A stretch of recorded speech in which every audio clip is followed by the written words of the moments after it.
Hello, Grace, and welcome to Cover for March 31st, 2026. And today we're covering Judges chapter 1 all the way through 3:30. Let's begin with a quick recap. Joshua dies without bringing a successor. His deathbed farewell discourse is a renewal of the covenant. Joshua challenges them by saying, "You are not able to serve the Lord."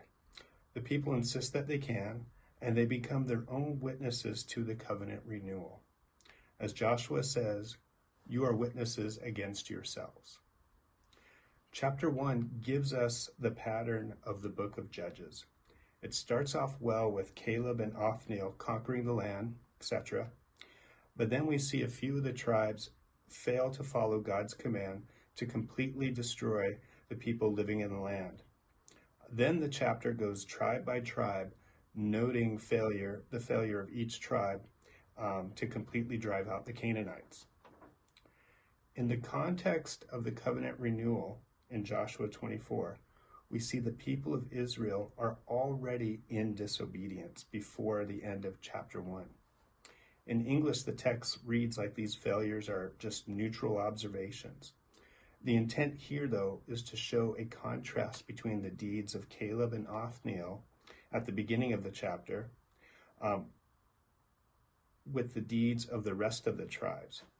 And what you see, and what Book of Judges is going to do, is kind of show this downward trend. Chapter 2 confirms this assumption. Verses 1 through 5, the angel of the Lord goes up from Gilgal to Bochum, and Gilgal is where Joshua renewed the covenant with Israel in Joshua chapter 5. And these verses function as a covenant lawsuit, what we would call a covenant indictment. It follows the format of the covenant treaty. We talked about that a little bit in Deuteronomy, how the whole book follows this covenant treaty format. And covenant indictments are instruments used to address violations of the covenant. The remainder of the chapter tells us how to read the book of Judges.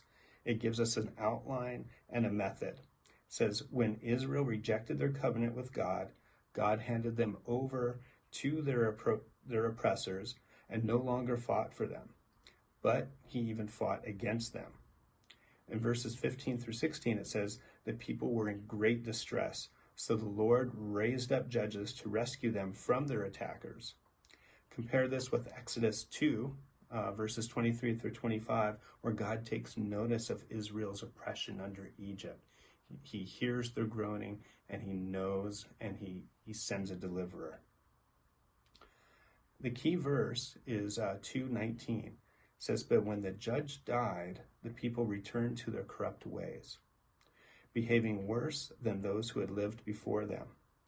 The book of Judges is giving us a downward spiral of disobedience, oppression, and redemption.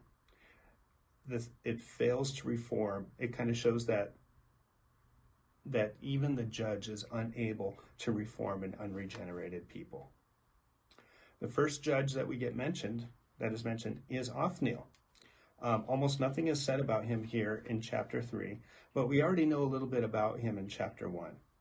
He is the template of a good judge. He is explicitly empowered by the Spirit of the Lord. He is the example that all the other judges are supposed to follow. But just as Israel descends in a downward spiral of disobedience, the judges themselves fall away from this template. And so we'll see this progression away from Othniel as the cycle of the judges continues. The next deliverer is Ehud, who delivers Israel from the oppression of King Eglon of Moab. Though Ehud is not explicitly immoral, this left-handed man loosely follows a literary archetype that modern scholars call the trickster. If you recall the story of Jacob, he was also a trickster who achieved his birthright and his birth blessing through deception and through cunning. The book of Judges pivots from this spirit-empowered deliverance of an Othniel to a story that involves deception, humor, and even body horror. Without explicitly slighting Ehud's moral character, Ehud represents a narrative shift towards what is to follow in the book of Judges. The book of Judges anticipates the creation of the monarchy in 1 Samuel, kind of anticipates that this is going to happen. And there's scholars debate whether this book supports monarchy or whether it disparages monarchy.